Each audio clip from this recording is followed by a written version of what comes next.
Now, if there's a weapon in the game that's clearly the top and outshines everything, then there has to be something that clearly underperforms and is the definition of a bad weapon. That's unfortunately the hammer for me, and everyone will tell you that the hammer is actually the best and most OP in the weapon in the game, but it's got so many shoes.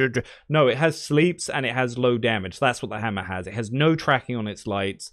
It has really easy to read and dodge heavies. Every ability has slow startup, but the entire game will tell you, yeah, they'll be like, yeah, this is Reddit, and this is the best weapon on the Citadel. I'm Reddit. But unfortunately it's not. It's actually pretty bad. Now, I want it to see buffs. I want to see a lot of buffs. This weapon, oh my god. I've never seen anyone lose to it.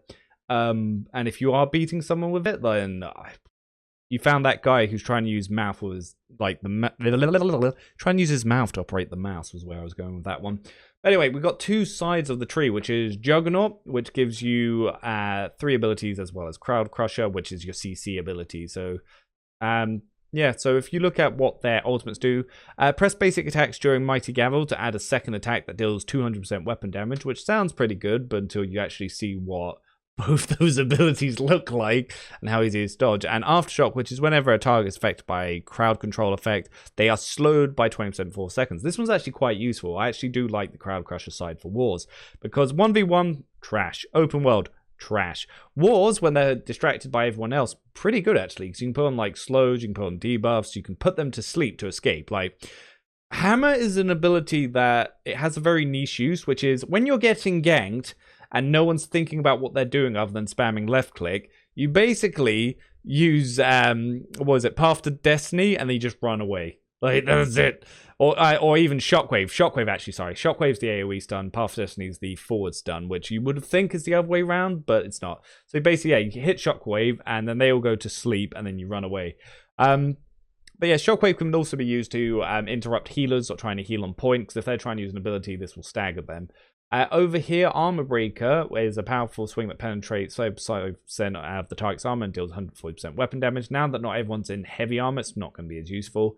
It adds grit to the attack, which is pretty good. Lasting trauma, Armor Breaker grants the target Rend. Rend is a pretty good debuff. Opening Act increases Armor Breaker's damage by 15% against targets with full health. So basically, it's an opener. Next up, we have Mighty Gavel, an overhead leaping attack that crushes down on enemies, dealing 160% weapon damage. It'll upgrade with Judgment over here, which is targets on 30% health, increased damage done by Mighty Gavel by 20%. The next one is increased stamina damage done by Mighty Gavel by 25%. Next one is Expedite, which is after a successful Mighty Gavel attack. Gain haste, increasing physical movement by 30%. Over here we have a Wrecking Ball. Strike the ground around the target with a hammer, dealing 100% weapon damage and flattening an enemy. This one's actually quite hilarious, because if you knock them down, you have other people with knockdown abilities, you can just spam them and kill them before they can do anything. This is actually one of the very few good CCs in the game. So yeah, if you're using that one, you can catch people with it. Hilarious. Safe measures on successful hit. Player obtains Fortify, granting 20% damage distance for 4 seconds. And then you've got Breathing Room. All targets within 1.5 meters of the target hit are also flattened. So basically, you just go smush, and then many people get smushed. Hilarious to use. Like I said, if this had buffs, like just reading the descriptions of all these abilities, they sound great. But then when you actually use them, you're like, oh no, why would god damn. But yeah, so it is what it is. But if you like it, like, I 100% recommend it, just because I might be overselling how bad it is, because I've had so many arguments about this weapon. But yeah, give it a try and let me know what you think. Next up, with Shockwave, slam the hammer into the ground, creating a 3-meter radius AoE earthquake that deals 8% weapon damage, applies sleep to, I'm not going to read stun there, it's sleep, to all incapacitated targets for 2 seconds. That can also be a taunt. It applies Weaken, so the damage dealt by your targets is reduced by 10% for 10 seconds. And the last one is expands the effective range of Shockwave to 4 meters. So it's a 4 meter, 2 second sleep. Pretty useful if people are attacking on you, or if you just need to stop someone to get the rest of your team to move up with you. Over here we have Clear Out, a wide swing that knocks enemies back 4 meters to create distance, deals 150% weapon damage. Cooldown is 15 seconds. Honestly, like, you could actually go into Shockwave, Path of Destiny, and then go into Wrecking Ball, and it would still be quite a hilarious build. Or you can get into Path of Destiny over here, which is a powerful ground strike that erupts linear wave of energy in front of the player, dealing 100% weapon damage to all targets in its path and cooldown 22 seconds. It upgrades in decisive ways. Path of Destiny now staggers all targets in its path, and then of course stimulated reduction, which is ability cooldown reduced by 5% for each enemy hit by Path of Destiny, so it creates shockwaves that deal damage. So with this one, you've got some passives here which are actually quite useful, which is gain and power on heavy attack, increasing damage by 20% for 4 seconds. That's a really good one. Over here, Exhaustive Attacks. All Warhammer abilities apply exhaust, slowing the target's stamina regeneration by 15% for 5 seconds. Also a good one. Over here, we've got add grit to heavy attacks, means your grit attacks won't be interruptible. You can then go straight down to Wrecking Ball, which I actually think is a hilarious ability. Not always useful, but like I said, very funny. You can then, if you want to start over here, which is, we're going to go with Outnumbered, decrease damage absorption by 10% by surrounded by 2 or more enemies. You can then go down into Shockwave, into Path of Destiny, and then you're going to want to pick up passives until you can get Aftershock. So you're going to read what they do. Reduce damage taken by 10% while sprinting. Not exactly the best one. Reduce Warhammer cooldown by 7% when using light attacks against targets with an active debuff. Pretty nice, pretty good. Normally you're going to get that off, say, you clear out or your Path of Destiny over here. 15% weapon damage against targets affected by Warhammer debuffs. Regain 35% of damage dealt as health when using a Crowd Crush ability. So that means these abilities restore your health. So that one's actually really good. So then over here you can get into Aftershock, and then you've got 2 more abilities you can take. So after 2 light attacks Warhammer, debuff duration of the player is reduced by 25%. Meh, don't think that's exactly a good one. Then you can pick wherever else you want them to go. This is just something that you can do for a hilarious build. My recommended build actually is getting everything in Crowd Crusher besides these 3 abilities, and then picking up these ones over here.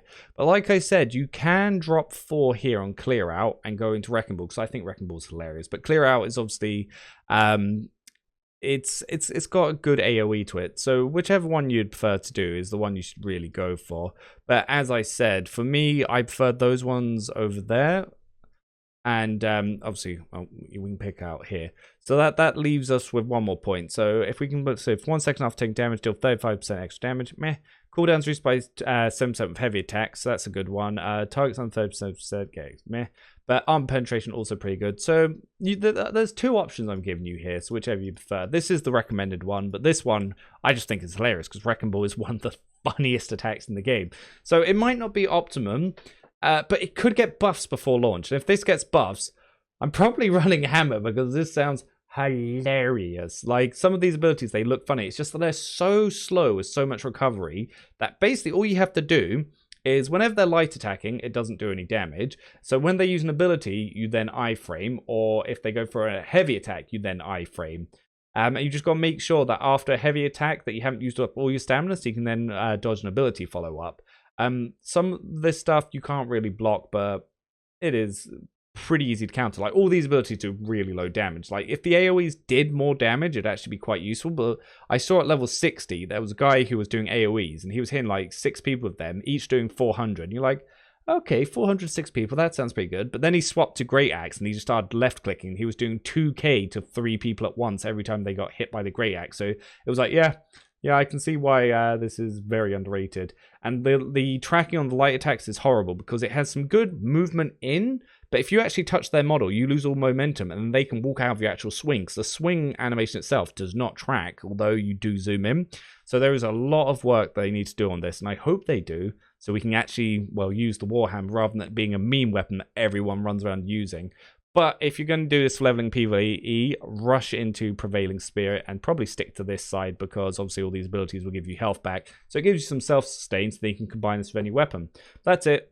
Hammer's currently trash. Please upgrade Hammer so I can use it. Thanks and goodbye.